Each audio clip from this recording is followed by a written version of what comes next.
Bismillahirrahmanirrahim. Assalamualaikum warahmatullahi wabarakatuh. Alhamdulillahi ala ihsanih wa syukru lahu ala taufiqihi wa amtinanih. Wa asyhadu an la ilaha illallah wahdahu la syarika lahu ta'ziman li sya'nih. Wa asyhadu anna Muhammadan abduhu wa rasuluhu da'ila ridwani. Allahumma salli alaihi wa ala alihi wa ashabihi wa ikhwani. Hadirin dan hadirat yang dirahmati Allah Subhanahu wa taala, alhamdulillah puji dan syukur kita panjatkan kepada Allah atas segala limpahan karunia yang Allah berikan kepada kita. Salawat dan salam semoga tercurahkan selalu kepada junjungan kita Nabi Muhammad sallallahu alaihi wasallam dan juga kepada keluarganya serta seluruh sahabat beliau tanpa terkecuali. Kita lanjutkan pembahasan kita dari pembacaan hadis-hadis dalam kitab Sahih Al-Bukhari. Bab yang ke-19 dari Kitabul Wudu, bab la yumsiku dzakarahu biyaminihi idza bala. Kata Al-Imam Al-Bukhari rahimahullahu ta'ala, bab seorang tidak memegang kemaluannya, itu lelaki tidak memegang kemaluannya dengan tangan kanannya jika dia sedang buang air kecil. Hadis nomor 154, Al-Imam Al-Bukhari berkata, qala haddatsana Muhammad bin Yusuf, qala haddatsana Al-Auza'i an Yahya bin Abi Katsir an Abdullah bin Abi Qatadah an abihi anin Nabi sallallahu alaihi wasallam. Qal, dari Abu Qatadah dari Nabi SAW, beliau bersabda, idza bala ahadukum, jika salah seorang dari kalian buang air kecil, fala ya'khudhanna dzakarahu biyaminihi, maka jangan sekali-sekali dia memegang zakarnya, kemaluannya dengan tangan kanannya. Wala yastanji biyaminihi, dan janganlah dia beristinja dengan tangan kanannya. Wala yatanaffas fil ina, dan janganlah dia bernafas dalam gelas atau cawan yang digunakan untuk minum.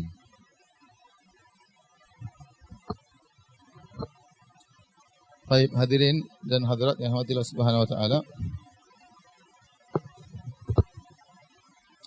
Dalam hadis ini ya, Nabi sallallahu alaihi wasallam ada tiga larangan ya. Yang pertama apa? Dilarang untuk masuk dzakar indal baul, yaitu dilarang memegang kemaluan tatkala buang air kecil.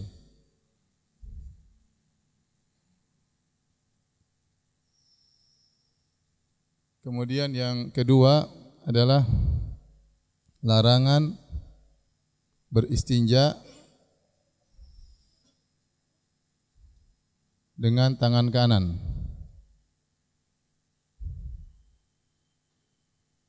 Yang ketiga, wala yatanaffas fil ina, dilarang bernafas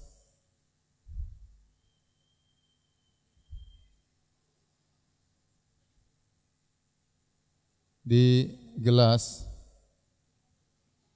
dan sejenisnya.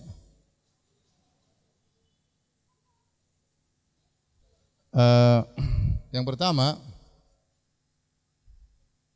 dilarang memegang kemaluan tatkala buang air kecil ya. Di sini ada khilaf di kalangan para ulama ya. Masalah memahami hadis ini ya. La yumsikanna ahadukum dzakarahu wa huwa yabul. Janganlah salah seorang dari kalian memegang zakarnya tatkala dia sedang apa? Sedang buang air kecil. Maka sebagian ulama berpendapat bahwasanya mafhum mukhalafah, mafhum mukhalafah antum sudah paham ya? Yaitu berarti kebalikannya kalau tidak sedang kencing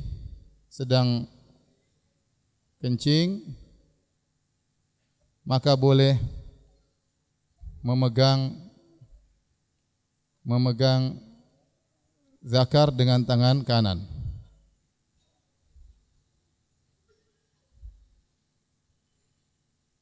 Dan ini pendapat yang dipilih oleh Al-Hafidz Ibnu Hajar dan juga Ibnul Mulaqqin ya, bahwasanya mafhum mukhalafah dari hadis ini, Nabi mengatakan jangan pegang zakar tatkala kencing. Berarti kita pahami kalau tidak sedang kencing berarti boleh apa? Pegang zakar dengan tangan kanan. Ya, dikuatkan lagi ya, dikuatkan dikuatkan dengan hadis dengan sabda Nabi sallallahu alaihi wasallam,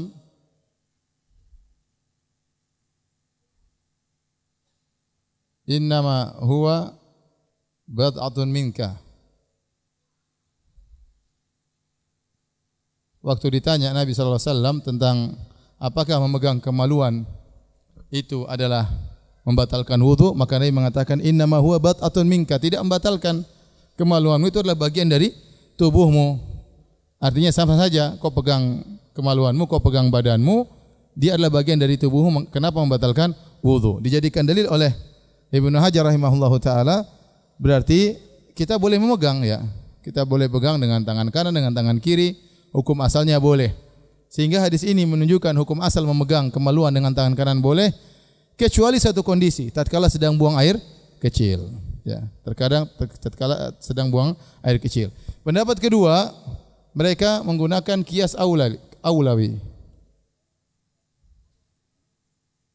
Logikanya, kalau sedang perlu untuk memegang kemaluan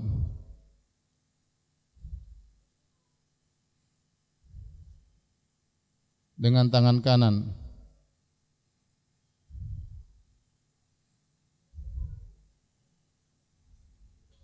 yaitu kapan? Ketika kencing,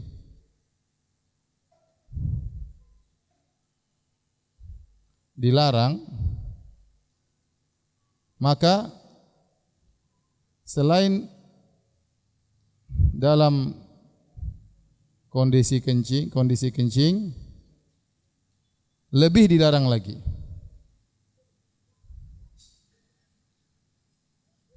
Ini namanya qiyas aulawi. Kata mereka, nah orang kalau mau kencing itu butuh memegang kemaluan, ya atau tidak?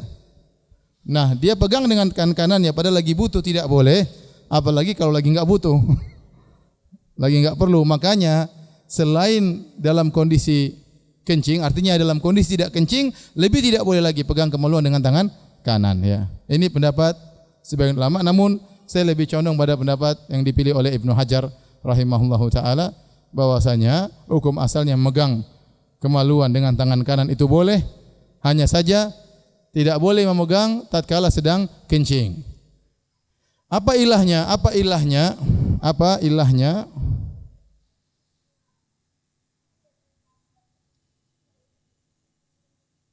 Ilah ya. Apa illatuhu ya? Sebab pelarangannya.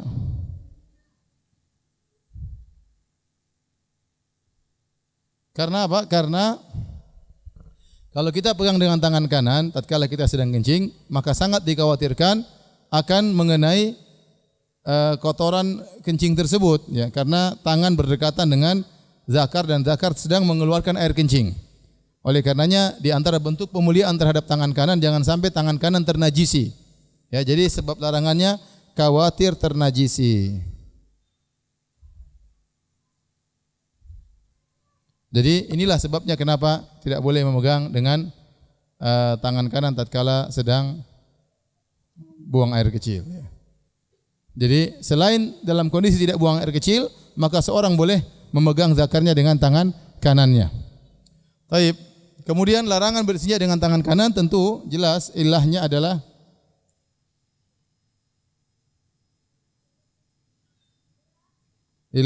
pemuliaan tangan kanan.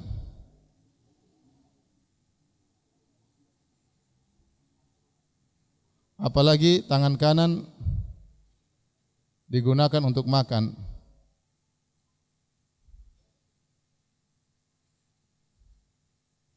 Maka tidak boleh seorang cebok ya dengan menggunakan tangan kanan, karena tangan kanannya tersebut ya akan sangat dekat dengan kotoran, bahkan menyentuh kotoran kalau istinja. Menyentuh kotoran kemudian cuci, dan itu tidak layak bagi seorang muslim. Islam adalah agama yang sangat mulia, yang sangat tinggi, memperhatikan adab ya. Maka dibedakan tangan yang digunakan untuk makan dan tangan yang digunakan untuk mencebok ya. Maka tidak boleh seorang beristinja dengan tangan kanannya. Termasuk di dalamnya kata ulama ya, termasuk jika tangan kirinya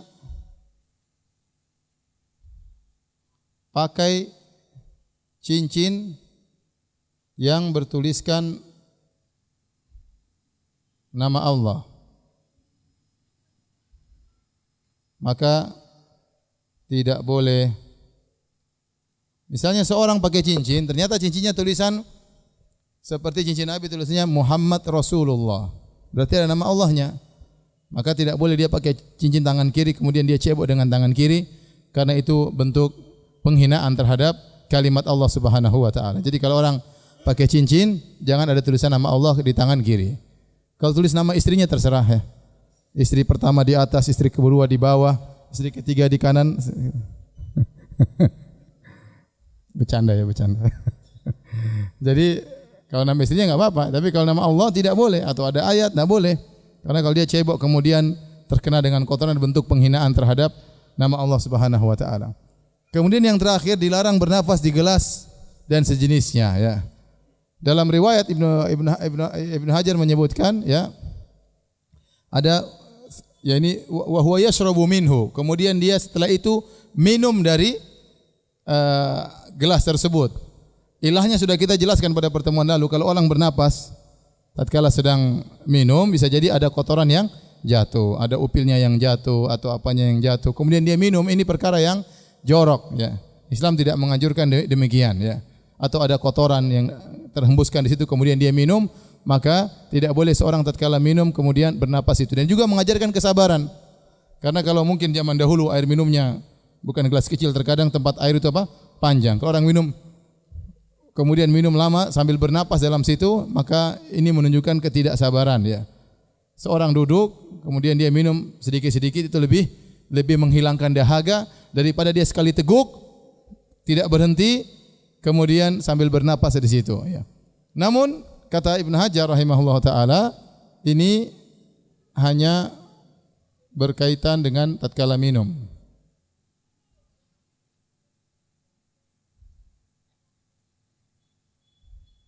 Berdasarkan hadisnya berkaitan, kalau makan, seorang makan sambil bernapas enggak ada masalah ya. Seorang makan sambil apa? Mungkin dia pegang nasi atau pegang makan kemudian sambil ada nafas keluar, tidak jadi masalah karena hadis yang datang mengenai masalah apa? Minum. Wallahu a'lam bishawab.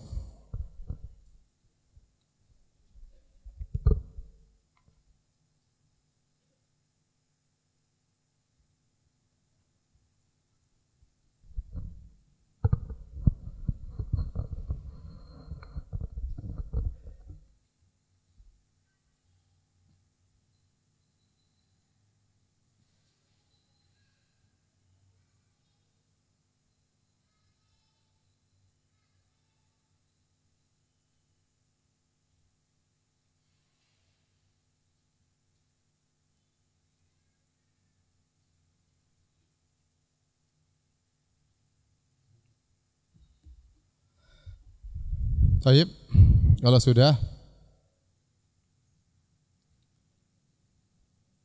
sudah tolong dihapus ya.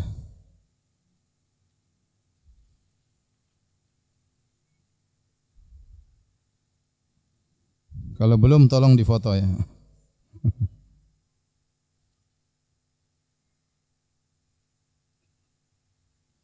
Tadi Al-Imam Ibnu Hajar menyebutkan riwayat dari Al-Hakim dari hadis Abu Hurairah, la yatanaffasu ahadukum fil ina'i idza kana yashrabu minhu. Janganlah salah seorang dari kalian bernafas di tempat air minum jika dia minum darinya. Jika dia minum darinya. Ya, apa sih?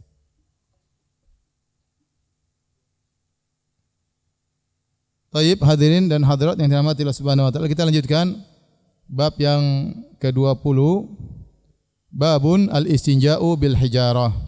Bab al-istinja, yaitu membersihkan kotoran dengan menggunakan batu ya. Atau istilah kita dengan al-istijmar. Al-istijmar. Hadis nomor 155, Al-Imam Al-Bukhari berkata, qala haddatsana Ahmad bin Muhammad Al-Makki. Qala haddatsana Amr bin Yahya bin Sa'id bin Amr Al-Makki an jaddihi an Abi Hurairah radhiyallahu anhu. Qala, dari Abu Hurairah radhiyallahu anhu, ittaba'tu an-nabiy sallallahu alaihi wasallam wa kharaja li hajatihi. Aku mengikuti Nabi sallallahu alaihi wasallam dan Nabi sallallahu alaihi wasallam sedang keluar untuk buang hajat. wa kana la yaltafitu, dan Nabi sallallahu alaihi wasallam tidak nengok kanan kiri. Fadanautu minhu, maka aku mendekati Nabi sallallahu alaihi wasallam. Ya. Dalam riwayat yang lain Abu Hurairah wa tanahnahtu, yaitu aku berdeham. Sehingga Nabi tahu ada Abu Hurairah di situ. Tatkala Nabi akan buang hajat, Nabi tahu ada Abu Hurairah di situ, maka Nabi berkata kepada Abu Hurairah, faqala ibghini ahjaran astanqidh biha aw nahwahu. Carilah kepadaku beberapa batu, aku ingin beristinja dengan batu tersebut. Wala ta'tini bi'azmin wala rauthin, dan jangan kau datangkan kepadaku tulang, dan juga jangan kau datangkan kepadaku rauth. Rauth itu adalah kotoran himar, disebut dengan rauth, kotoran himar. Kata Abu Hurairah radhiyallahu anhu, fa ataituhu bi ahjarin bi tarafi thiyabi, maka aku pun mendatangkan beberapa batu dan aku letakkan di ujung bajuku. Fa wada'tuha ila jambihi, kemudian aku angkat batu tersebut dengan ujung bajuku, kemudian aku letakkan batu tersebut di sisi Nabi sallallahu alaihi wasallam. Wa aradtu anhu, setelah itu aku berpaling meninggalkan Nabi karena Nabi sedang buang hajat. Ya, falamma qada atba'ahu bihinna, tatkala Nabi sallallahu alaihi wasallam buang hajat, maka Nabi beristinja atau beristijmar dengan batu-batu tersebut,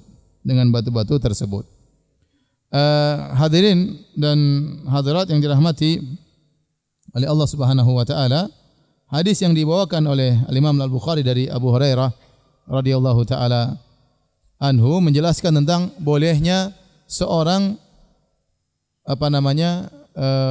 mencebok atau membersihkan kotoran dengan selain air, dan ini sudah kita jelaskan karena ada sebagian ulama yang berpendapat bahwasanya ya hendaknya memakai batu, yang pakai air itu perempuan, adapun yang pakai batu itu laki-laki. Padahal Nabi sallallahu alaihi wasallam sendiri pernah beristijmar, membersihkan kotorannya dengan menggunakan batu, dan Nabi juga pernah menggunakan air, ya. Sudah kita jelaskan, seandainya kalau mau digabung, maka yang terbaik adalah istijmar terlebih dahulu, baru kemudian istinja, sehingga lebih sedikit kita memegang kotoran. Tetapi kalau disuruh pilih apakah istijmar atau istinja, maka lebih utama apa? Istinja, menggunakan air tentunya lebih bersih. Namun istijmar sangat perlu di zaman Nabi sallallahu alaihi wasallam terutama, karena zaman tersebut jarang air, ya. Maka syariat Islam mudah, boleh menggunakan batu tatkala membersihkan kotoran. Baik, perhatikan di sini Nabi sallallahu alaihi wasallam mengatakan, datangkanlah kepadaku ahjar, batu, ya.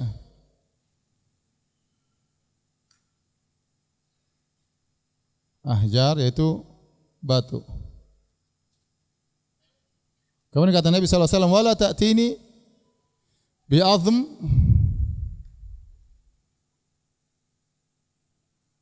tulang wala birauth.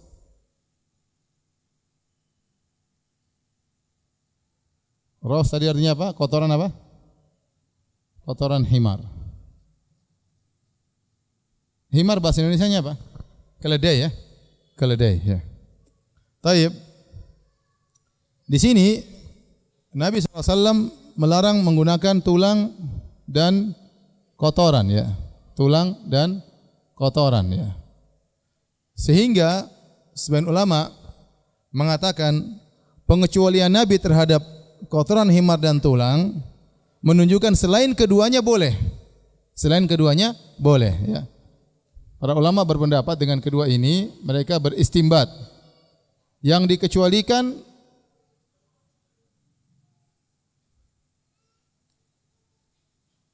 oleh Nabi sallallahu alaihi wasallam hanya dua, yaitu apa? Tulang dan rauth. Berarti selain keduanya boleh digunakan untuk istijmar. Untuk istijmar. Contoh kertas, ya. Contoh apa saja, yang penting bisa menghilangkan kotoran, ya. Kertas boleh, ya. Kerikil boleh, daun mungkin kalau boleh. Intinya yang bisa menghilangkan apa? Kotoran. Timbul pertanyaan, tapi kenapa Nabi sebutkan batu-batu? Sehingga sebagian orang memahami hadis ini bahwasanya dipersyaratkan harus batu. Dipersyaratkan apa? Harus batu. Ada khilaf ya. Ada yang mengatakan harus batu. Sebagaimana sabda Nabi SAW, Nabi mintanya batu. Tetapi pendapat yang benar tidak harus batu. Yang benar tidak harus batu.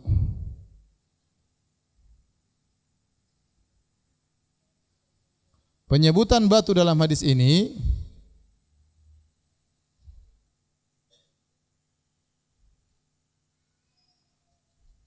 disebut dalam kaidah usul fikih disebut dengan kharaja makhrajal ghalib.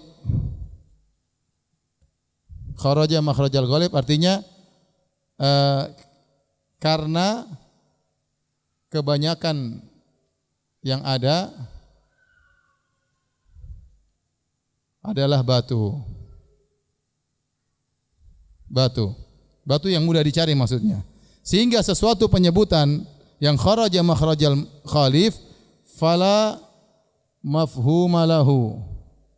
Ini dalam masalah usul fikih ya. Kalau suatu disebutkan makhrajal ghalib karena memang kebanyakannya batu, bukan berarti kita pahami selain batu enggak boleh. Seperti contohnya Nabi SAW mengatakan ma asfala minal ka'bain minal izar fa finnar. Apa yang di bawah mata kaki dari sarung maka di neraka jahanam. Penyebutan sarung itu bukan berarti selain sarung enggak apa-apa, paham? Nabi menyebutkan sarung karena kharaja makhrajal ghalib. Kebanyakan orang waktu itu pakai izar. Jadi tatkala penyebutan sarung tersebut tidak ada mafhum mukhalafahnya. Seakan jangan kita pahami berarti kalau selain sarung tidak apa-apa isbal. Tidak. Tetapi izar adalah libasul qaum. Izar, sarung waktu itu dipakai oleh para sahabat. Maka Nabi menyebutkan sarung tersebut dalam kaidah usul fikih disebut kharaja makhrajal ghalib karena seringnya orang pakai sarung. Sama waktu Nabi menyebutkan carikan aku ibghini ahjaron, carikanlah aku batu-batu, bukan berarti selain batu enggak boleh. Ya. Buktinya Nabi setelah itu mengatakan jangan tulang, jangan apa? Jangan kotoran keledai. Ya. Kedelai apa keledai? Jangan kotoran keledai. Ya, berarti tatkala Nabi mengecualikan, apa fungsi pengecualian ini? Berarti selain kedua ini boleh. Adapun penyebutan batu ini karena lebih mudah. Lebih mudah. Jadi boleh mungkin pakai kayu ya, pakai batu ya, jangan pakai duri, jangan ya. Ya pokoknya yang bisa menghilangkan apa? Kotoran, pakai tisu, pakai kertas ya. Pakai apa saja yang bisa menghilangkan kotoran maka diperbolehkan. Yang dilarang hanyalah tulang dan kotoran himar. Taib. Dalam sebagian riwayat ditanya ya. Nabi SAW ditanya, "Ma balu al-'azm war-rawth?"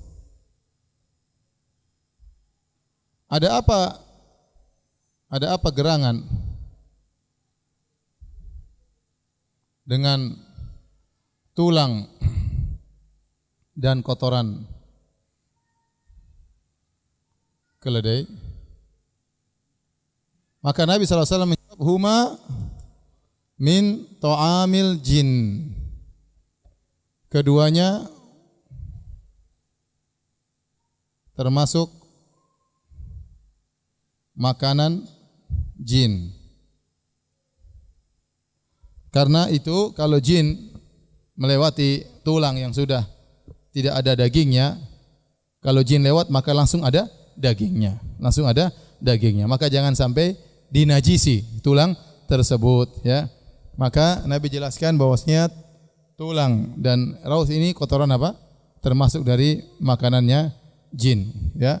Taib. Dari sini para hadirin yang Allah Subhanahu wa taala, sebagian ulama tulang mereka berusaha mencari illah ya. Mencari illah. Kenapa tulang dilarang selain masalah ini? Karena makanan jin. Sebagian ulama berusaha mencari illah, tapi illah tersebut adalah bukan illah yang merupakan nas. Ya. Ada illah sebab pelarangan yang merupakan nas, maka itu sangat kuat. Seperti kata Nabi sallallahu alaihi wasallam, kullu muskirin khamron, ya. Semua yang memabukkan adalah khamr. Ilah pengharaman khamr adalah memabukkan. Di sini Nabi jelaskan kenapa dilarang khamr, karena memabukkan. Nah, ada namanya ilah istinbat dari sekedar apa kira-kira ilahnya. Dan ini ilah tidak kuat untuk pengkiasan. Dan ini pembahasan masalah usul fikih. Tapi intinya sebagian ulama mengatakan tulang kenapa dilarang? Karena dia lazij, yaitu licin. Kemudian raus kenapa? Karena dia najis. Makanya dalam sebagian riwayat Nabi SAW mengatakan huma la yutahhirani. Keduanya tidak mensucikan.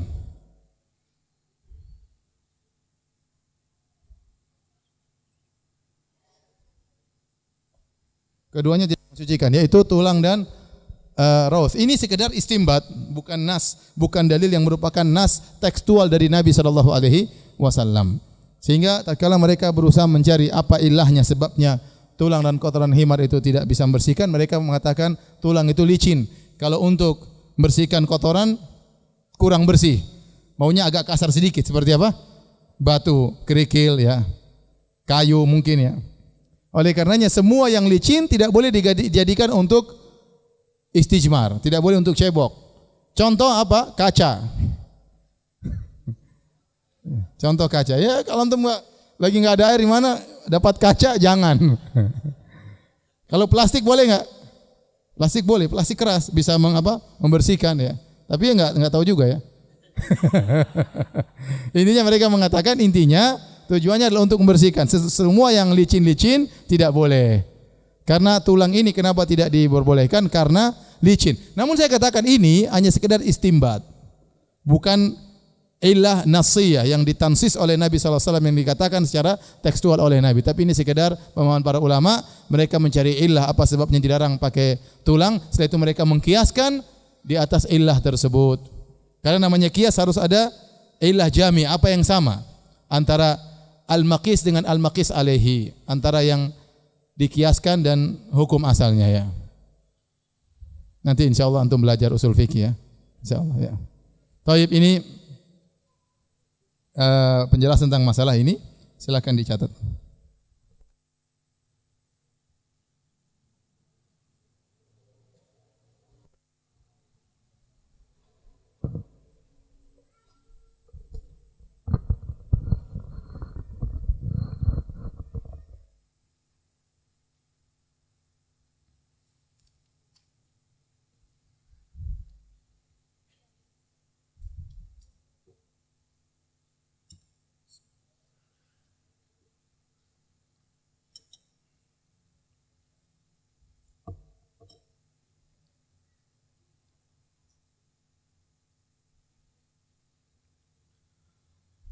Taib, kalau sudah biasa, tolong dihapus, ya.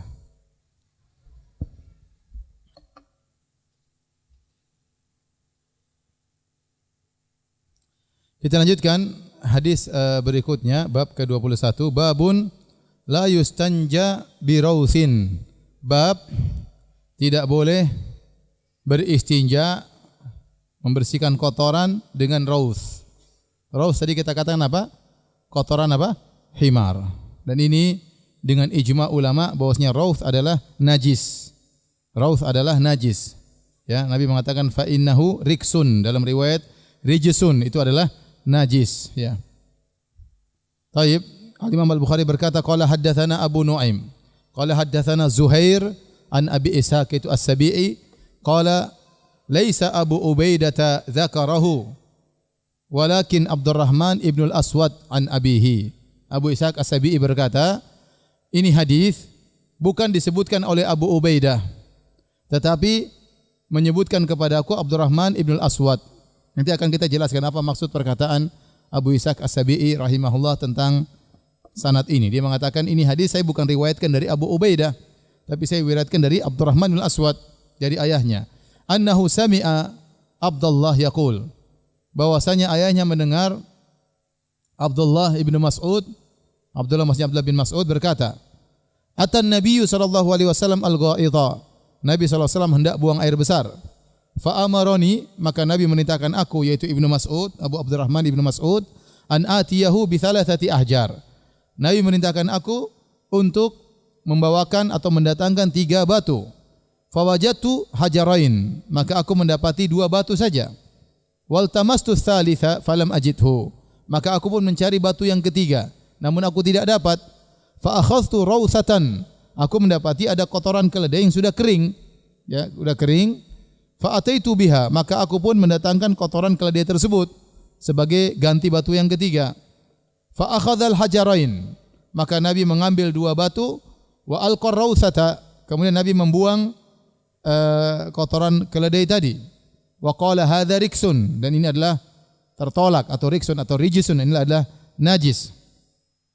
Kemudian Al-Imam Al-Bukhari membawakan riwayat dengan ta'liq. Ta'liq itu maksudnya tidak menyebutkan sanadnya secara utuh, dipotong tengah-tengah, itu namanya ta'liq. Jadi kalau disebutkan akhrajahul Bukhari fi sahihi ta'liqan, hadis ini diriwayatkan Imam Bukhari secara ta'liq, gantung. Ta'liq maksudnya apa? Gantung, sanadnya tidak dari awal sampai akhir, tapi disebutkan hanya bagian atasnya saja, ya. Tidak semua hadis yang disebutkan oleh Imam Al-Bukhari hadisnya sahih. Yang dijamin oleh Al-Bukhari sahih cuma yang usul. Yang usul itu yang sebutkan langsung hadatsana dari awal sampai akhir. Adapun yang hadis disebutkan langsung perkataan atau sanadnya tidak utuh dari awal sampai akhir, itu namanya hadis-hadis muallaq. Dan hadis-hadis muallaq itu ada 2. Ada yang majzuman bihi, ada yang ghairu majzum. Ada yang dengan lafal qala, berkata, ada yang dikatakan qila, dikatakan. Maka menurut penelitian Al-Hafidz Ibnu Hajar rahimahullah taala, seluruh hadis-hadis yang dibawakan oleh Imam Bukhari dalam kondisi muallaq ta'liq, kalau dia menggunakan sigha majzum yaitu qala, ya, dengan perkataan berkata bukan dikatakan, ya, maka biasanya hadisnya sahih, ya. Hadisnya sahih. Dan Imam Ibnu Hajar rahimahullah punya buku namanya Taghliqut Ta'liq. Dia mengumpulkan seluruh hadis-hadis dalam Sahih Bukhari yang diriwayatkan sanadnya terputus tengah-tengah, dia sambung dalam buku tersebut untuk menjelaskan kedudukan hadis-hadis yang dibawakan oleh Imam Bukhari yang sanadnya tidak utuh. Antum paham atau tidak? Saya ulangi. Dalam Sahih Bukhari ada hadis-hadis nama usul, yaitu hadis-hadis inti. Yang hadis-hadis inti yang kita baca tadi, misalnya qala hadatsana Abu Nuaim, qala hadatsana Zuhair, itu hadis-hadis yang full sanadnya dari Imam Bukhari sampai Nabi sallallahu alaihi wasallam. Itu namanya hadis-hadis yang fil usul. Dan itu yang merupakan inti pokok dari Sahih Al-Bukhari, ya, dari kitab Sahih Al-Bukhari. Ya, karena Sahih Bukhari kalau tidak salah namanya Jami' Al-Musnad, yaitu musnad maksudnya bersambung. Kemudian terkadang Imam Bukhari sebelum hadis inti atau sesudah hadis inti terkadang menyebutkan riwayat tapi sanadnya tidak utuh, gantung, cuma tersebut tengah-tengahnya. Tahu-tahu di tengah dari tabi'in langsung ke Nabi, tahu-tahu dari tabi'ut tabi'in langsung ke Nabi, tidak dari Imam Bukhari. Nah, hadis-hadis yang disebutkan sebelum hadis inti atau sesudah hadis inti sanadnya tidak bersambung dari awal, itu namanya hadis muallaq. Itu namanya hadis apa? Muallaq. Dan itu tidak semuanya sahih. Tidak semuanya sahih. Yang Nabi jamin, yang Imam Bukhari menjamin dengan persyaratan yang ketat adalah yang bagian apa? Intinya.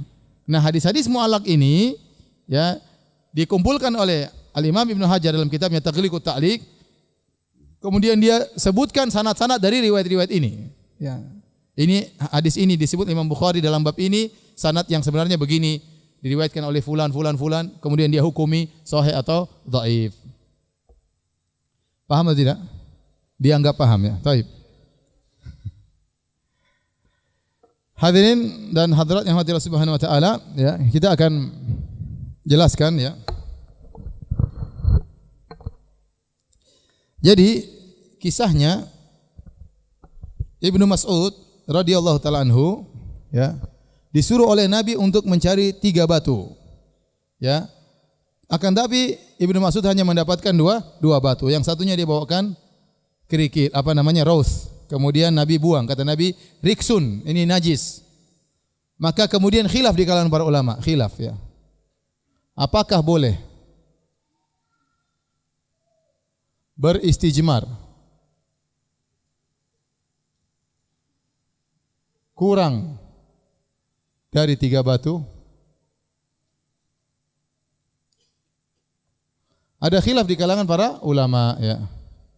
Adapun mazhab yang pertama yaitu mazhabnya Malik, kemudian di antaranya Abu Hanifah, bahwasanya boleh kurang dari 2 batu, kurang dari 3 batu. Yang penting bersih.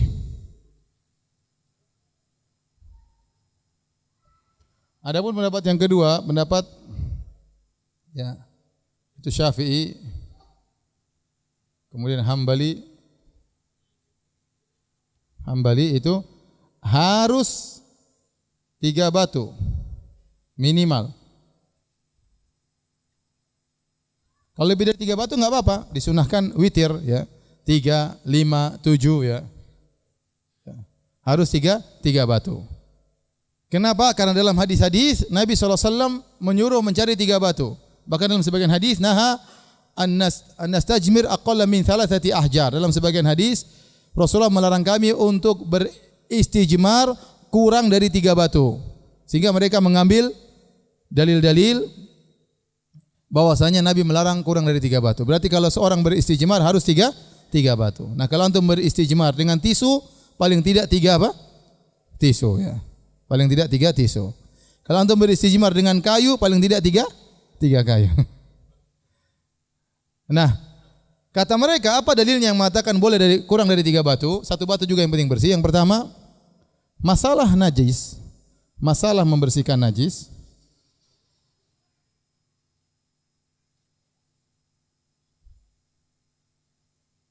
adalah masalah yang bisa dipahami atau syai'un ma'qul, yang bisa dipahami maksudnya.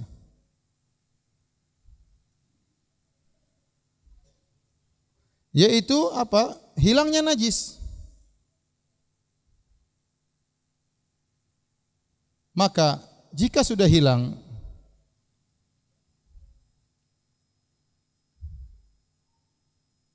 dengan 1 batu maka cukup. Kan kita masalah bersihkan najis. Kenapa harus 3? 1 sudah bersih ya sudah. Kan tujuannya agar najis apa? Hilang. Nah, kalau orang dia bersihkannya rapi, ya. 1 batu saja habis sudah selesai. Apa masalahnya? Sudah enggak ada lagi kotorannya. Misalnya dia pipis ternyata ya sudah enggak usah perlu 3 batu, sedikit aja sudah selesai karena sudah digosok sudah selesai ya. Ya. Ini dalil yang pertama. Dalil yang kedua, hadis Ibnu Mas'ud.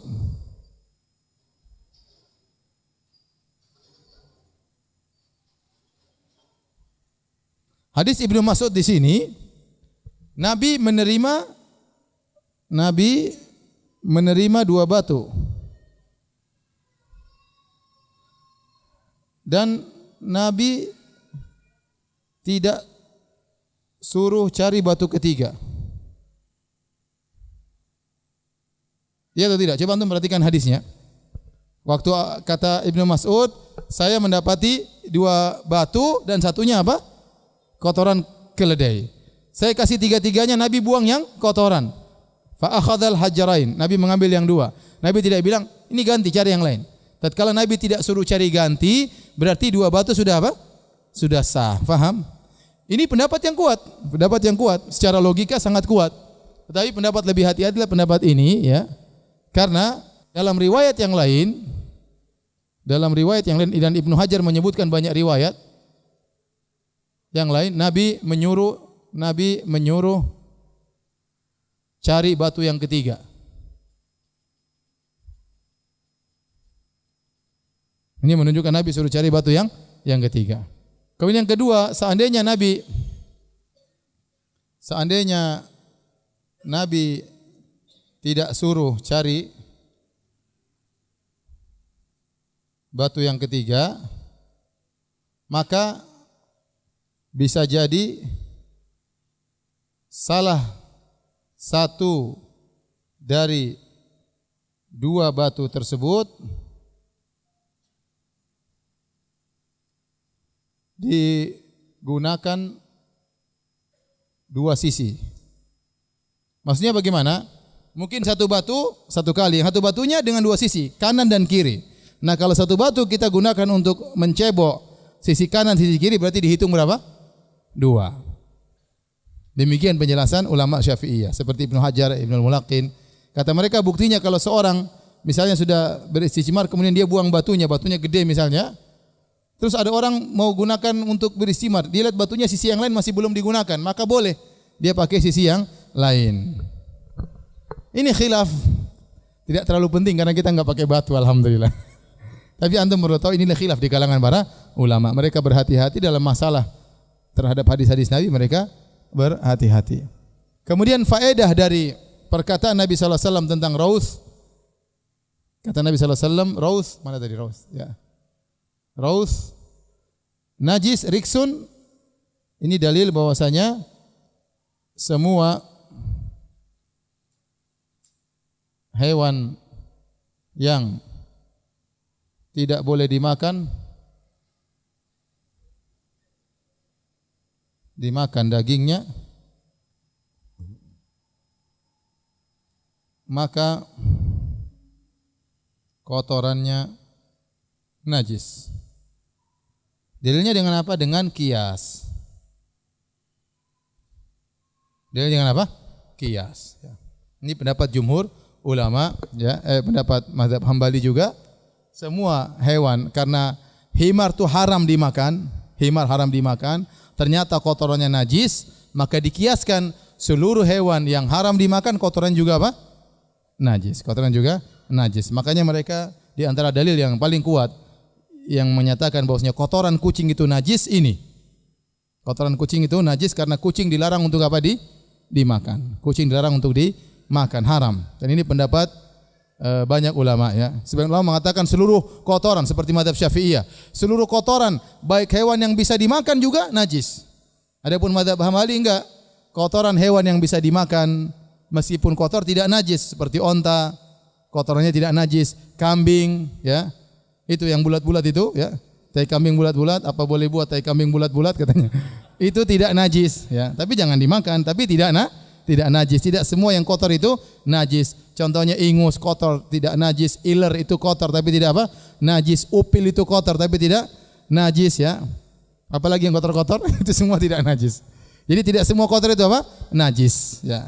Tidak semua kotor itu najis. Tapi menurut Syafi'iyah semua kotoran hewan yang bisa dimakan maupun enggak bisa dimakan semuanya najis.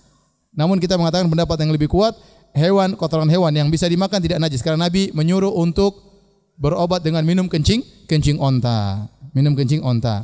Nah, di antara dalil bahwasanya hewan yang tidak boleh dimakan itu kotorannya najis karena dikiaskan dengan raus. Raus ini ijma ulama bahwasanya kotoran himar najis. Maka ulama kemudian mengkiaskan dengan raus. Ilahnya apa? Sama-sama tidak boleh dimakan. Sama-sama tidak boleh dimakan, maka dikiaskan dengan raus, maka seluruh kotoran hewan yang tidak bisa dimakan hukumnya najis. Contohnya kotoran apa? Kucing. Contohnya kotoran kucing.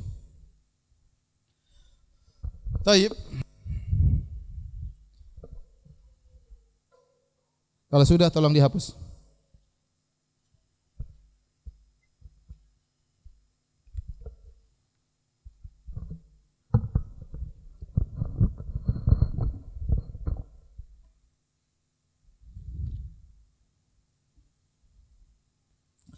Taib hadirin dan hadirat yang rahmatillah subhanahu wa ta'ala, saya ingin antum kembali kepada perkataan Abu Ishaq As-Sabi'i, ya. Abu Ishaq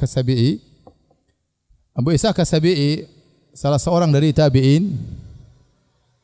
Beliau ini adalah seorang yang sangat soleh, thiqah, terpercaya, ya. Hafalannya kuat. Bahkan disebutkan kalau masalah kesolehan luar biasa. Betapa sering beliau menghatamkan Al-Quran dalam waktu 3 hari, itu sering.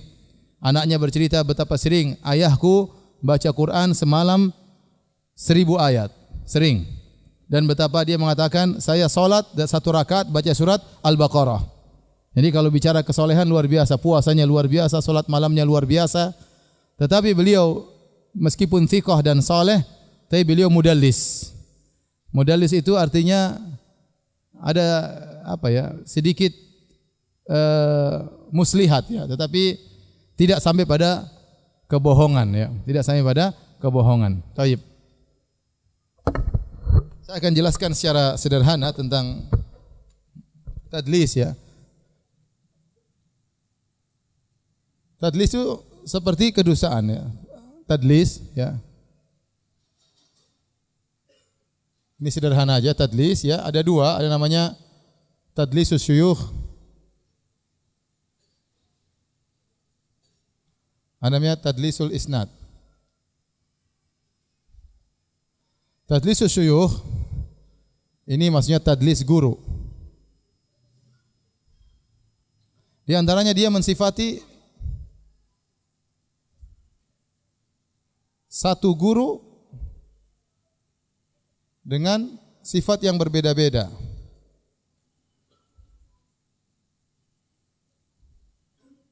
Sehingga disangka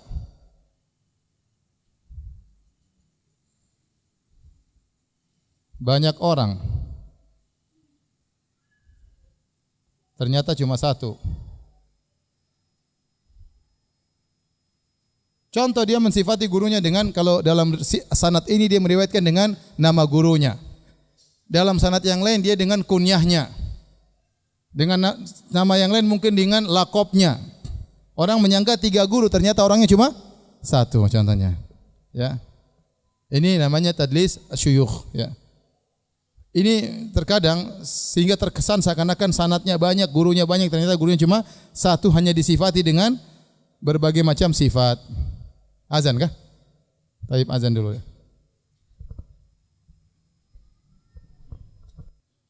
Bismillahirrahmanirrahim. Alhamdulillah, salatu wassalamu ala Rasulillah wa ala alihi wa sahbihi wa ala. Kita lanjutkan, ikhwan dan akhwat yang dirahmati Allah Subhanahu wa taala. Kita masih membahas tentang macam-macam tadlis ya, dan ini kita bahas secara singkat saja karena mungkin nanti akan sering muncullah mudallis maksudnya mudallis. Tadi sudah jelas tadlis syuyukh yaitu dia mensifati satu guru dengan sifat yang berbeda-beda sehingga disangka banyak orang. Seakan-akan gurunya banyak, seakan-akan sanadnya dari berbagai jalur, ternyata gurunya cuma apa? Satu. Tadlisul isnad yaitu dia menjatuhkan orang yang rawi yang dhaif.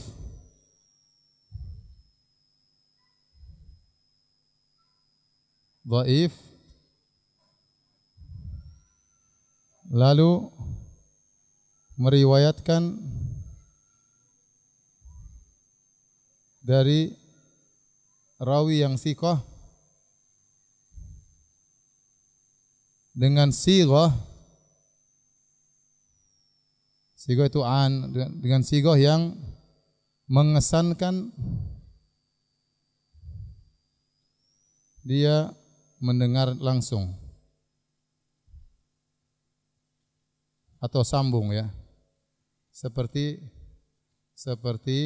an, qala fulan dan lain-lain ya. Saya kasih gambaran begini, untuk mungkin bingung kalau begini. Contoh begini ya. Jadi misalnya saya syekh ya, misalnya ya. Terus antum ini murid saya banyak. Kemudian di antara antum ya ada yang dhaif ya. Banyak kali yang dhaif. Banyak yang dhaif ya. Terus ada generasi setelah antum, murid-murid antum lagi ya. Nah, antum salah satu di antara ternyata dhaif ya, dhaif. Murid antum thiqah ya.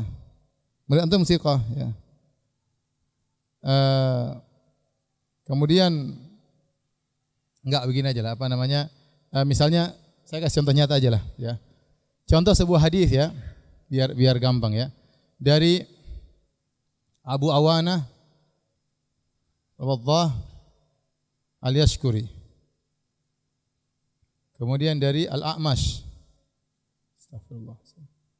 Sulaiman bin Mihran. Kemudian dari Ibrahim At-Taimi an abihi dari Abu Dzar radhiyallahu anhu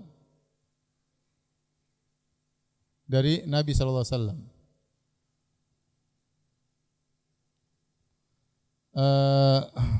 Nabi sallallahu alaihi wasallam berkata, fulan funnar yunadi ya Hannan ya Mannan. Intinya ini semua thiqah ya. Abu Awanah ini apa? Thiqah. Al-A'mash thiqah. Ibrahim At-Taimi thiqah. Ayahnya thiqah dari Abu Dzar radhiyallahu anhu. Secara ternyata Al-A'mash ini adalah seorang mudallis. Dia thiqah tapi dia mudallis. Thiqatun mudallis. Tapi dia bilang, Abu Awana mengatakan haddatsana, misalnya mengatakan haddatsana atau haddatsani. Telah menyampaikan kepada aku siapa? Al-A'mash. Al-A'mash meriwayatkan dari mengatakan an dari Ibrahim. Dan Al-A'mash ini muridnya Ibrahim At-Taimi. Al-A'mash ini muridnya Ibrahim At-Taimi. Paham? Dari ayahnya dari Abu Dzar, hadis Nabi sallallahu alaihi wasallam. Ternyata karena Al-A'mash ini mudallis, maka Abu Awana tanya, "Ya A'mash, hal samita hadzal hadis an Ibrahim At-Taimi? Apakah Anda mendengar hadis ini langsung dari Ibrahim At-Taimi?" Kata Al-A'mash, "Tidak. Tapi saya mendengar dari satu orang di sini. Namanya Hakim bin Jubair."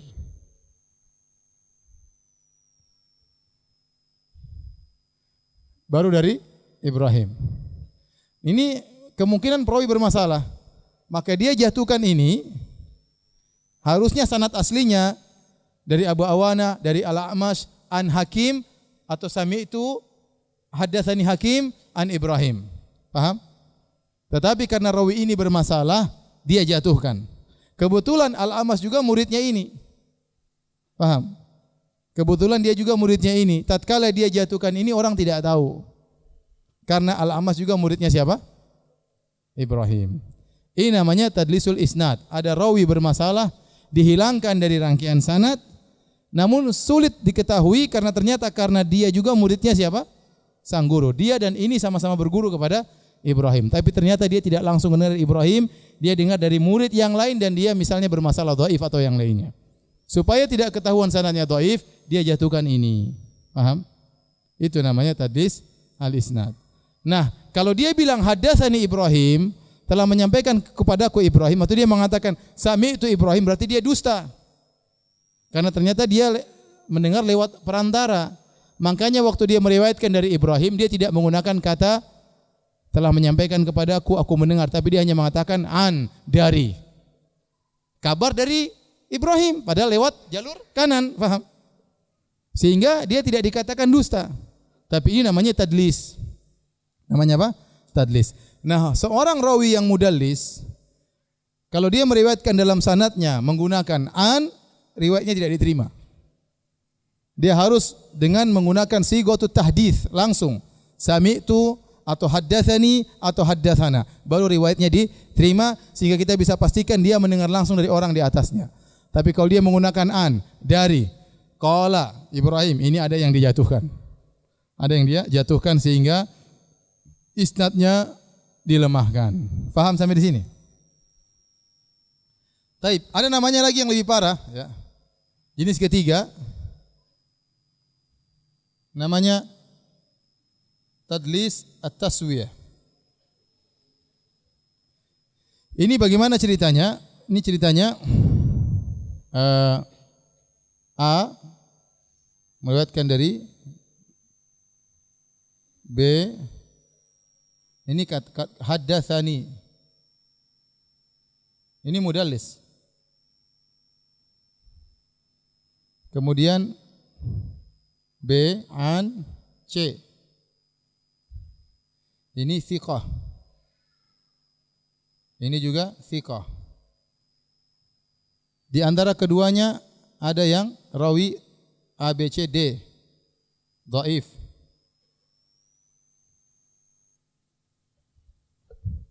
Orang tahu dia mudallis, paham? Maka supaya untuk menghilangkan tadlisnya, kalau dia bilang an tidak diterima, paham? Ini si A ini perawi apa? Mudallis. Kalau dia bilang an diterima tidak? Tidak, karena ada yang dia jatuhkan. Makanya dia tidak pakai an, dia langsung pakai sigotut tahdits. Dia mengatakan haddatsani B. Dan B ini apa? Thiqah. Dan B ini muridnya C. C juga thiqah. Ternyata yang dijatuhkan antara B dan C. Ada rawi D yang dhaif, antara B dan C dijatuhkan. Padahal B juga muridnya apa? C atau bertemu. Dan ini tadlis yang paling samar. Tadlis yang paling samar. Karena yang dijatuhkan bukan di atas dia langsung, tapi jauh setelahnya. Paham? Paham tidak? Enggak paham, bukan urusan saya. Itu namanya tadlis taswiyah, ya. Ada seorang perawi yang terkenal, dia sering terkadang dia mudallis, tapi dia tidak mentadlis kecuali dari yang thiqah, seperti Sufyan ibnu Uyainah. Thiqatun hafidh rubbama dallas. Walakin ya la yarwi atau la yudallis ila an thiqat. Atau la yarwi ila an thiqat. Kata Ibnu Hajar bahwasanya Sufyan bin Uyainah itu seorang rawi yang thiqah dan mudallis. Tetapi yang dia jatuhkan semuanya thiqah. Paham? Sehingga kalau Sufyan bin Uyainah mengatakan an, tetap saja sahih. Karena yang dia setelah diperiksa, ternyata rawi yang dia jatuhkan itu semuanya apa? Thiqah. Ya, maka mungkin dia ingin menunjukkan saatnya tinggi atau Allah alam apa sebabnya, tetapi rawi yang dia jatuhkan juga thiqah, maka meskipun dia mengatakan an, maka itu tetap saja sahih. Paham? Contoh rawi-rawi yang mudallis, di antaranya tadi Al-A'mas, di antaranya misalnya Muhammad bin Ishaq. Ini sering kita dapati dalam sirah, karena dia punya buku sirah, ya, Sirah Ibnu Ishaq. Yang buku itu hanya ditemukan sebagian, kemudian diringkas oleh Ibnu Hisham. Karena Ibnu Hisham dalam buku sirahnya sering menukil, qala Muhammad bin Ishaq. Muhammad bin Ishaq ini seorang perawi, tapi derajatnya soduk mudallis. Dia soduk. Soduk itu hadisnya hasan. Kalau siqah hadisnya apa? Sahih. Kalau soduk hadisnya apa? Hasan. Nah, kalau Muhammad bin Ishaq meriwayatkan hadis pakai an, hadisnya dhaif. Karena dia mudallis. Tapi kalau dia menggunakan riwayat pakai haddatsani atau sami'tu, berarti hadisnya hasan. Paham? Paham tidak? Paham. Di antara ya perawi yang mudallis yang sedang kita sekarang ini itu Abu Ishaq As-Sabi'i, ya.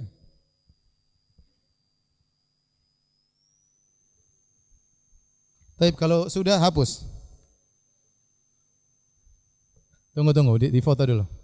Ya. Antum situ aja, di foto sekalian.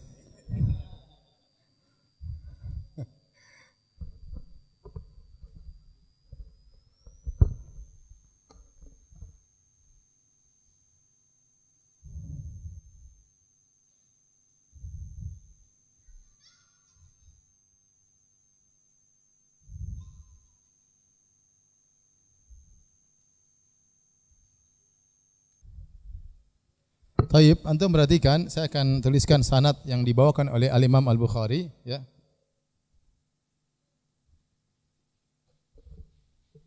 Yaitu kata Al-Imam Al-Bukhari, qala haddatsana Abu Nuaim. Abu Nuaim. Kemudian qala haddatsani haddatsana Zuhair. Kemudian an Abi Ishaq As-Sabi'i. Ini yang jadi permasalahan kita, ya. Dia apa? Thiqatun apa? Mudallis. Abu Ishaqin. Kemudian dia berkata, laisa Abu Ubaidah dzakarahu. Ya. Jadi dia mengatakan bukan Abu Ubaidah yang menyebutkan tentang hadis ini. Kata dia, bukan Abu Ubaidah yang menyebutkan.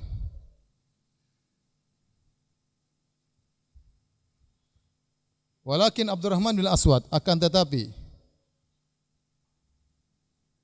Abdurrahman bin Al-Aswad.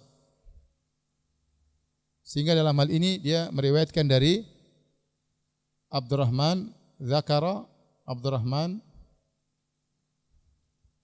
bin Al-Aswad dari ayahnya, Al-Aswad dari Ibnu Mas'ud.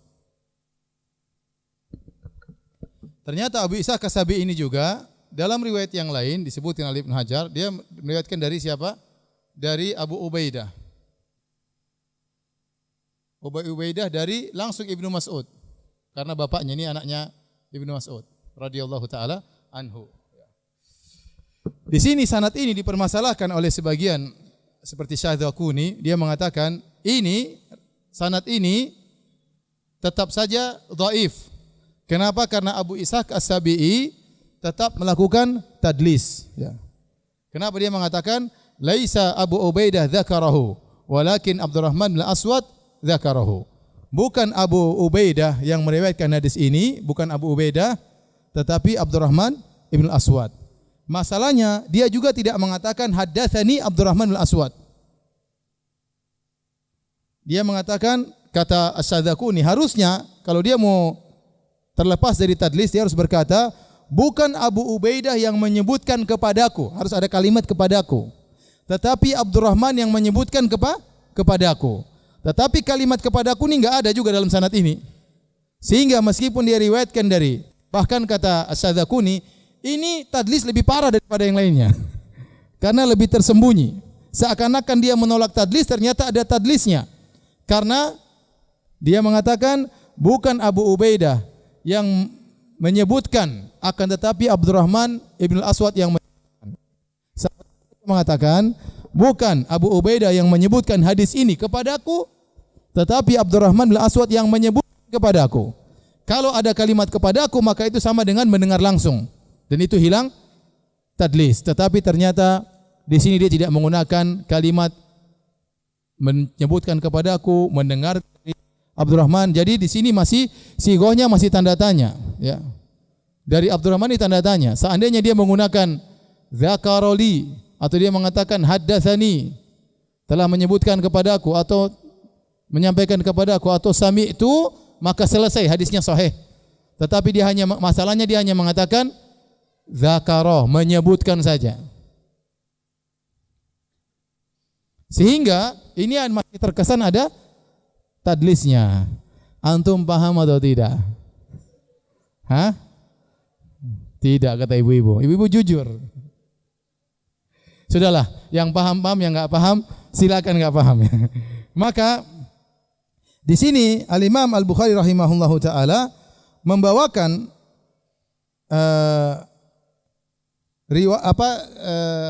sanad muallaq di bawahnya. Setelah dia menyebutkan sanad ini, dia menyebutkan di bawahnya qala Ibrahim bin Yusuf an abihi an Abi Ishaq haddatsani Abdurrahman.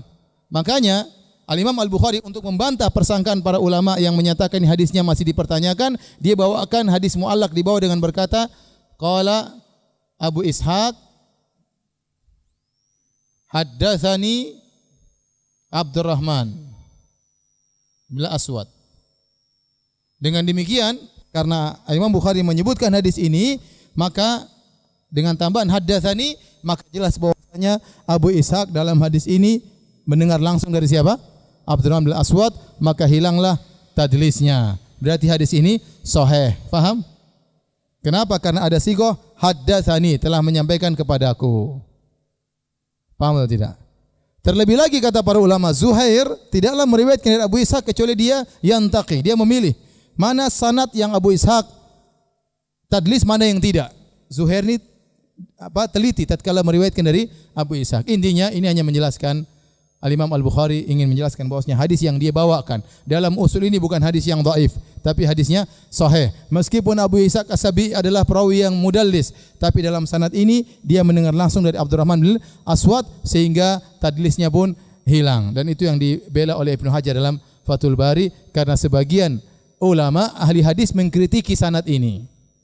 Kalau mengkritiki sanad Imam Bukhari bermasalah dengan Imam Bukhari. Paham? Imam Bukhari imam dalam hadis. Dia tidak mengeluarkan hadis kecuali yang sahih. Wallahu alam bisawab.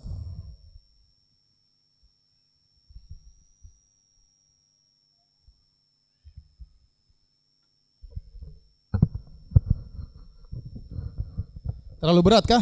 Lain kali saya nggak usah begini-begini ya. Hah?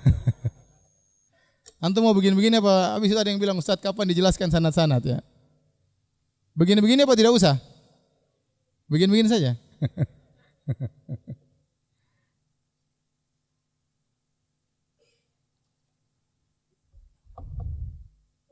Tapi demikian saja kajian kita pada kesempatan kali ini. Ya.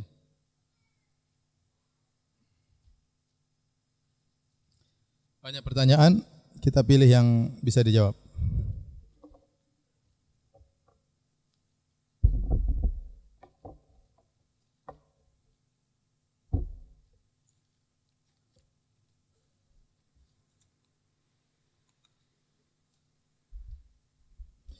Ustadz, bagaimana caranya beristinja dengan batu?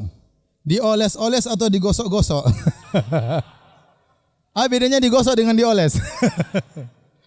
Saya tidak tahu karena saya tidak pernah pakai batu. Kalau pakai tisu ya tinggal digosok. Ya. Kalau batu saya agak takut ya. Jadi kalau antum ke Eropa tidak ada air di mana-mana. Antum ke Eropa, antum ke Australia, antum ke Eropa, antum ke kamar mandi umum nggak ada air. Semuanya sediakan apa? Tisu. Repot ya. Antum biasa pakai air agak risih juga ya. Makanya orang Islam sana siapin apa? Aqua, siapin air ya. Karena bisa dipastikan tidak ada air. Hanya ada air buat gitu aja. Tapi buat ceboknya disuruh pakai apa? Tisu ya. Disuruh pakai tisu ya. Ya kalau pakai tisu mudah, tisu kan lembut. Tapi kalau pakai batu saya nggak tahu. Apalagi kalau batunya berduri. Tapi demikianlah dahulu mereka pakai batu karena tidak ada air ya. Ya mudah-mudahan kita tidak mendapati situasi seperti itu ya. Tapi ya gosok aja, yang penting bersih.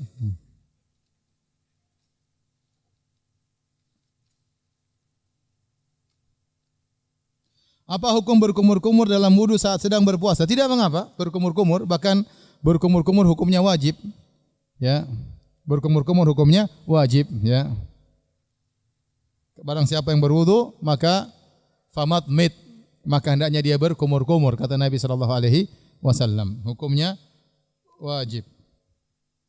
Adapun kalau dia setelah berkumur kemudian dia keluarkan masih ada tersisa dalam mulutnya, maka itu dimaafkan. Itu dimaafkan. Ya. Karena kalau kita berkumur-kumur, tidak mungkin kalau kita keluarkan tidak mungkin kembali lagi, pasti ada tersisa. Kalau kita berkumur-kumur dengan 100 mili kita keluarkan, mungkin tinggal 90. 10 milinya kemana? Wallahu alam kemana-mana. Tapi itu dimaafkan dalam syariat. Suatu perkara yang susah untuk dihindari, itu dimaafkan. Sama seperti saya katakan, beristijmar dengan batu. Pasti ada sisanya. Enggak mungkin bersih. Pasti ada sisanya. Tetapi itu dimaafkan dalam syariat. Bagaimana hukumnya jika setelah selesai beristijmar, masih merasa keluar kotorannya? Sementara pakaian sedang digunakan untuk bekerja. Ini kisah nyata atau kira-kira ya? Merasa ragu seperti kotorannya keluar lagi.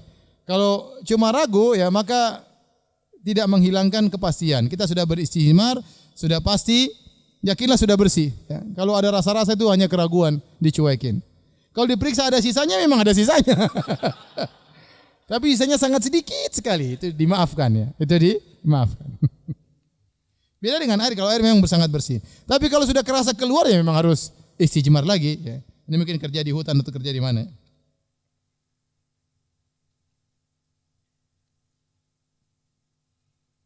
Saya minta penjelasannya Ustaz tentang seorang suami yang malas kerja dengan alasan pekerjaan bisa ganggu ibadah. Sedangkan sebaliknya istrinya dibiarkan bekerja keluar rumah. Ya.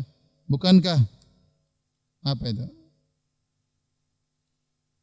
Ini alasan doang ya, alasan doang. Alasan justru mencari nafkah buat keluarga itu bukan hanya ibadah wajib, ibadah yang wajib. Ibadah yang wajib. Bagaimana dia tidak mau kerja hanya ingin ibadah kemudian istrinya yang kerja ya. Ini yang suami yang mana, istri yang mana ya? Enggak benar ya. Istri harusnya di rumah, suami yang kerja. Bukan sebaliknya, suami di rumah, istri yang kerja. Ya, ini hanya alasan, tidak benar ya.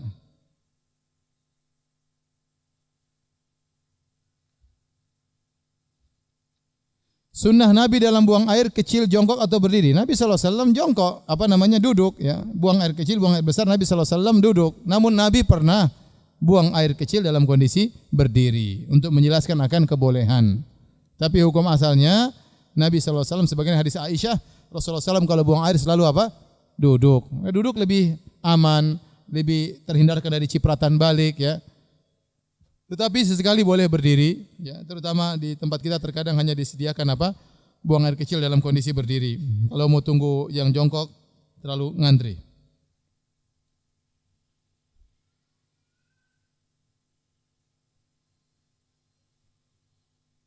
Ini, bolehkah kita mencukupkan dengan istijmar jika setelah buang air besar, mengingat toilet sekarang kebanyakan menggunakan tisu daripada air? Ya boleh, enggak apa-apa. Enggak apa-apa. Mau latihan istijmar boleh pakai tisu ya. Jadi enggak usah pakai air, enggak basah. Jadi salah satu sudah sah. Air sudah sah, istijmar juga sudah sah. Kalau mau digabungkan dua-dua lebih bagus, ya. Kalau disuruh pilih air lebih bagus. Tapi kalau ternyata sulit, ya, kebanyakan sekarang pakai tisu saja, maka terutama saya katakan di negara-negara kafir seperti di Eropa, di Australia, maka enggak apa-apa hanya pakai tisu. Sebenarnya tidak apa-apa, cuma karena kita tidak terbiasa kita merasa risih. Sebenarnya enggak apa-apa, cuek aja sebenarnya. Sampai kita disuruh cuek susah ya. Karena sudah terbiasa pakai air. Apabila kita sudah tayamum pada satu salat karena di pekerjaan, di perjalanan. Apabila di tempat tujuan bertemu waktu salat lainnya, apakah boleh langsung salat atau harus wudu? Kalau ternyata ada air wudu, maka tayamum batal otomatis. Tayamum itu kalau tidak ada air wudu, tidak ada air sama sekali. Kalau kita bertayamum ternyata belum ketemu air dan belum batal, masih boleh langsung sholat, tidak perlu tayamum lagi. Tetapi kalau ada air maka wudunya batal. Langsung kita harus berwudu. Saya ingin bertanya, apakah seorang yang memiliki penyakit menular seksual hukumnya haram untuk menikah? Jika dari kedokteran boleh menikah asal melewati tahapan tertentu, masih diperbolehkan? Apakah masih diperbolehkan dalam agama? Kalau ternyata penyakitnya belum sembuh dan itu bisa beri kemudaratan kepada istrinya, maka tidak boleh. Ya, seorang kalau menikah harus jelas. Dia harus jelaskan kalau dia punya penyakit yang berbahaya, dia harus jelaskan kepada istrinya. Dia punya penyakit menular, dia harus jelaskan pada istrinya. Ya. Kalau dia sembunyikan, maka dia berbuat ghish, dia berdusta, tidak boleh. Kecuali kalau penyakitnya sudah sembuh. Kalau penyakitnya sudah sembuh, maka tidak mengapa. Maka dia berusaha berobat, ya, menyembuhkan penyakitnya terlebih dahulu, baru kemudian dia menikah setelah sembuh. Apa parameter yang digunakan sehingga seorang perawi dikatakan thiqah atau soduk? Ini urusan ulama jarah wa ta'dil, ya. Mereka yang telah meneliti periwayatan sang rawi ini, biografinya diteliti. Dia punya riwayat misalnya 100 atau berapa, diteliti. Bagaimana periwayatannya? Ditinjau dari kekuatan hafalannya, sering keliru atau tidak, siapa guru-gurunya, ya. Ini semua urusan ulama jarah wa ta'dil. Dan itu sudah lewat. Kita hanya tinggal menerima penilaian ulama-ulama terdahulu. Maka seluruh perawi-perawi hadis itu sudah ada buku yang menuliskan tentang biografi mereka. Ada buku biografi tentang rawi-rawi yang dhaif tok ada. Ada yang rawi-rawi yang thiqah tok. Ada rawi-rawi yang thiqah bercampur dengan dhaif. Itu semua sudah dikumpul oleh para ulama, tinggal kita baca dan kita teliti. Ini sering saya ditanya, saya enggak tahu ini. Apakah ada salat sunnah qabliyah setelah iqamah? Kalau untuk perempuan, enggak ada kaitannya dengan masjid. Contoh seorang wanita salat duhur jam 2. Dia boleh qabliyah dulu, baru kemudian dia salat 4 rakaat, kemudian dia ba'diyah. Ya, enggak ada masalah. Contoh dia salat subuh jam 4:30. Padahal sekarang salat subuh kan jam 4:05 sekitar gitu. Orang-orang sudah selesai salat subuh jam 4:20. Dia baru mau salat subuh jam 4:30, tidak mengapa dia qabliyah dulu, baru dia salat subuh. Ini bagi wanita di rumah. Baik, demikian saja kajian kita. Kurang lebihnya saya mohon maaf. Subhanakallah bihamdik, asyhadu an la ilaha illa anta, astaghfiruka wa atubu ilaik. Assalamualaikum warahmatullahi wabarakatuh.